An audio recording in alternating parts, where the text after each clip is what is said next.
This free step-by-step video comes to you directly from Haynes. You can complete more than 200 jobs on this vehicle when you purchase the complete Haynes online manual at haynes.com. Lift the badge on the radiator grille. Insert the key and rotate it anti-clockwise to release the bonnet. Lift the bonnet slightly and then rotate the key clockwise to release the safety catch. Open the bonnet and remove the key. Engine oil level check. The engine oil level dipstick is located at the front of the engine, whilst the oil filler cap is at the centre top of the engine. Make sure the car is on level ground.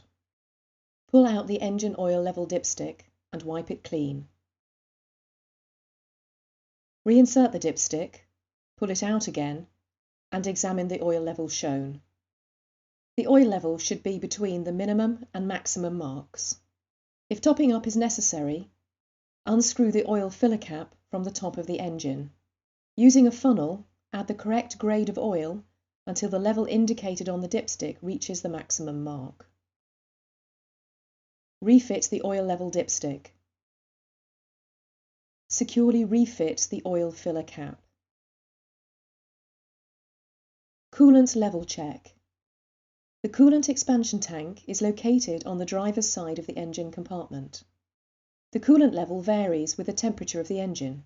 When the engine is cold, the level should be between the maximum and minimum marks on the side of the expansion tank.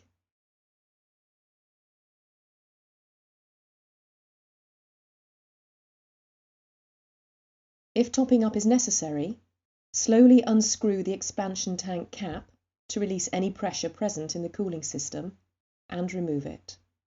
Add a mixture of water and antifreeze to the expansion tank until the coolant is up to the maximum mark.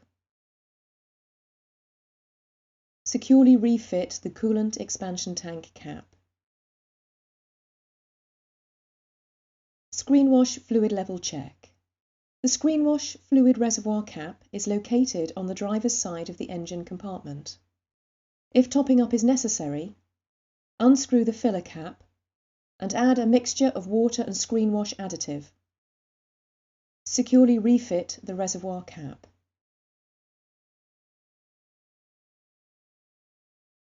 Brake and clutch fluid reservoir level check. The brake and clutch fluid reservoir is located at the rear of the engine compartment. The maximum and minimal level marks are indicated on the side of the reservoir. The fluid level must be kept between the marks at all times. If topping up is necessary, first wipe clean the area around the filler cap to prevent dirt entering the hydraulic system. Then unscrew and remove the reservoir cap. Carefully add fluid, taking care not to spill it onto the surrounding compartments. Use only .4 fluid from a sealed container. Mixing different types can cause damage to the system. After topping up to the correct level, securely refit the cap and wipe off any spilt fluid. Power steering fluid level check. The power steering fluid reservoir is located at the front of the engine compartment. The level should be checked when the engine is cold, i.e. before the car is driven, with the wheels pointing straight ahead. For the check to be accurate, the steering must not be turned once the engine has stopped. The fluid level is visible through the reservoir body. The level should be up to the maximum mark on the side of the reservoir. If topping up is necessary, unscrew the filler cap from the reservoir, then add fluid until the level is correct. Wipe away any spilt fluid and securely refit the reservoir cap. Lower the bonnet firmly to engage the lock. Fold over the badge.